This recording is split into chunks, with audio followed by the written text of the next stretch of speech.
Movie start होती है और जो सबसे छोटी सिस्टर है ये हमें सब नरेट कर कर सुना रही है। ये हमें कहती है कि आज हमारे मदर का फ्यूनरल है। उनका घर हमें दिखाया जाता है। वो कहती है कि हमारे मदर के साथ हम तीनों सिस्टर यहाँ रहती थी। अब ये मर चुकी है पर फिर भी इस घर में उसकी खुशबू आती है। ये जो तीनों सिस्टर्स है अब ये इस घर को सेल कर देने वाली है। इनका एक ब्रदर भी होता है जो सिटी में रहता है। ये गे होता है और उसका एक फियांसे भी होता है। इनके ब्रदर की फियांसे को इनकी जो बड़ी बहन होती है ये बहुत ही हेट करती है क्योंकि ये बहुत ही एनोइंग होता है। ऐसा प्रिटेंड करता है कि ऑलरेडी फैमिली का पार्ट है। इस फ्यूनरल में वो जब बात कर रही होती है तभी भी वो उसे इंटरप्ट कर देता है। ये फिर अपने सिस्टर्स को कहती है अगर ब्रदर ने इससे शादी की तो मैं इसको मार दूंगी। अब थोड़े दिन गुजर जाते हैं। अब ये जो बड़ी सिस्टर है जहाँ फ्लाइट की टिकट्स बुक किए जाते हैं उस ऑफिस में आई है। ये जो तीनों सिस्टर्स है इनका प्लान है कि वो अब घर सेल करेगी और उनका जो रास्ता है वो चूज कर लेगी। अपनी न्यू लाइफ वो क्रिएट करेगी। इसके लिए बड़ी सिस्टर जो है एक ऑफिस में आ चुकी है। यहाँ पे वो फ्लाइट की टिकट्स बुक करने वाली है। जब वो एक नॉर्मल प्राइस पूछती है तो ये बहुत ही ज्यादा हो जाती है। फिर वो इकोनॉमिक क्लास की टिकट्स की इंक्वायरी करती है। ये उसके बजट में होता है पर फिर भी ये बहुत ही ज्यादा होते हैं। इसका घर सेल होकर उसके पास पैसे आएंगे इसी वो टिकट खरीदने वाले। इसके पास अभी पैसे नहीं है।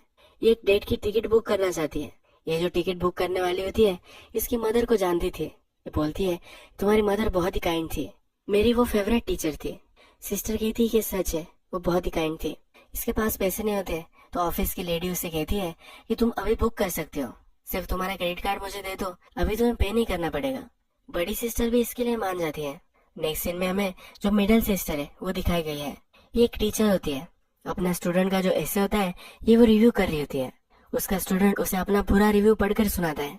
ये जब सुनती है तो उसे एक फ्रेज बहुत ही अच्छी लगती है। इस फ्रेज को बोर्ड पर लिखती है। ये इसे बहुत ही ब्रिलियंट लगता है पर जब इसका स्टूडेंट इसे इलेबोरेट कर कर उसे सुनाता है तब इसे पता चलता है कि ये इडियट है और इसे कुछ भी पता नहीं है। ये अपने जॉब से बहुत ही फ्रस्ट्रेटेड होती है क्योंकि टैलेंटेड होती है पर ऐसे स्टूडेंट उसे नहीं मिल पाते। जो छोटी सिस्टर है जो हमें स्टोरी सुना रही है वो वंडर करती है जो हमारी मदर थी कि क्या वो यहाँ खुश थी। इस टाउन में जो भी लोग आते हैं ये स्टक हो जाते हैं, ये कभी भी यहाँ से निकल नहीं पाते। इसके बाद नेक्स्ट सीन में इनका जो ब्रदर है अपने फियांसे को लेकर उनके घर आता है। उनकी छोटी सिस्टर का आज बर्थडे होता है। ये सब सेलिब्रेशन करते हैं। उसके बाद बड़ी सिस्टर उसके ब्रदर से पूछती है कि हाउस का क्या हुआ, कब ये सेल होने वाला है। ब्रदर कहता है कि थोड़ी देर में हम इसके बारे में बात करेंगे। सिस्टर कहती है कि नहीं, हम अभी बात कर सकते, कोई प्रॉब्लम नहीं है। ब्रदर कहता है कि मैं और मेरे फियांसे जो है हम दोनों ने डिसाइड किया है कि हम इसी घर में अब रहने वाले हैं। ये जब सिटी में रह रहे थे इन्हें फाइनेंशियल प्रॉब्लम हो चुकी है और घर रहना बहुत ही डिफिकल्ट है, इसलिए अब इसी घर में वो रहने वाले हैं। यह बात सुनकर सब सिस्टर्स बहुत ही डिस्टर्ब हो जाती है। जो बड़ी सिस्टर होती है वो कहती है कि तुम ऐसा नहीं कर सकते, हम सब ने जो पैसे मिलने वाले थे इससे प्लान्स बना लिए थे। ब्रदर का फियांसे कहता है तुम्हें जो लगा था कि ज्यादा पैसे मिलेंगे इतने पैसे भी तुम्हें नहीं मिलने वाले थे। ये फियांसे पर चिढ़ जाती है, उसे चुप रहने के लिए बोलती है। वो अपने ब्रदर को कहती है तुम ऐसा कैसे कर सकते हो। फियांसे बोलता है कि वो ऐसा कर सकता है। मदर की जो विल थी इसमें ब्रदर को सब राइट्स दे दिए गए हैं हाउस सेल करने के लिए, इसलिए अब वो इस घर में विदाउट ऑब्जेक्शन रह सकता है। बड़ी सिस्टर फिर इस फियांसे पर चिढ़कर ऊपर चली जाती है अपनी बड़ी सिस्टर को सहारा देने के लिए। जो मिडिल सिस्टर होती है उसके पास जाती है। मिडिल सिस्टर टीचर है। ये टीचर उससे पूछती है क्या तुम ओके हो। बड़ी सिस्टर कहती है कि मैं नहीं हूँ। पूरे समर तक मैंने वेट किया था कि मुझे कॉल आए, उसके बाद पता चले कि हाउस सेल हो चुका है जिससे हम हमारी नई लाइफ पर लग सकते हैं। जो हमें करना था वो हम कर सकते हैं पर ऐसा अब कुछ भी नहीं होने वाला। अब मैं क्या करूँ। ये रो रो कर वो सब बोल रही होती है। ये टीचरों से कहती है अब हमें एडजस्ट करना पड़ेगा। मिडिल सिस्टर कहती है ये क्या कह रही हो।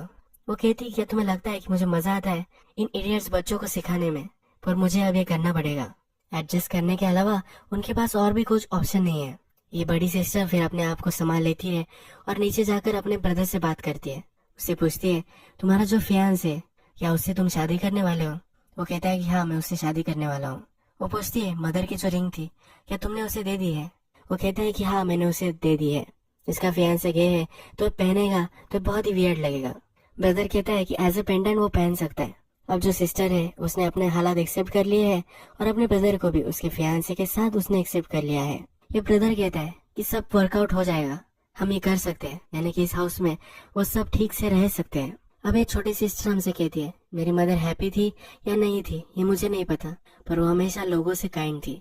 ये इतना इजी नहीं होता अपना जो हार्ट है लोग को ओपन कर देना, इस वर्ल्ड में बहुत ही प्यार से रहना। हमारे पास भी दूसरा कोई ऑप्शन नहीं है, हम भी अब यही करेंगे। इस मूवी में हमें दिखाया गया है कि जो सिस्टर्स थी, इनका जो हैप्पीनेस था ये बाहर था। जब ये यहाँ से निकलेगी, नई लाइफ स्टार्ट करेंगी, तब इन्हें हैप्पीनेस मिलेगा। अब ये जो स्टक है, तो इनके पास और कोई ऑप्शन नहीं है। ये तीनों सिस्टर्स ने अपना पीस बना लिया है। हैप्पीनेस की जो आइडिया होती है ये अंदर से आनी चाहिए। अगर आप अपने मन में खुश हो तभी आप खुश हो सकते हो। बाहर की चीजों से आप कभी भी खुश नहीं हो सकते। एक बड़ा सा कंसेप्ट ये शॉर्ट फिल्म में सिखाती है।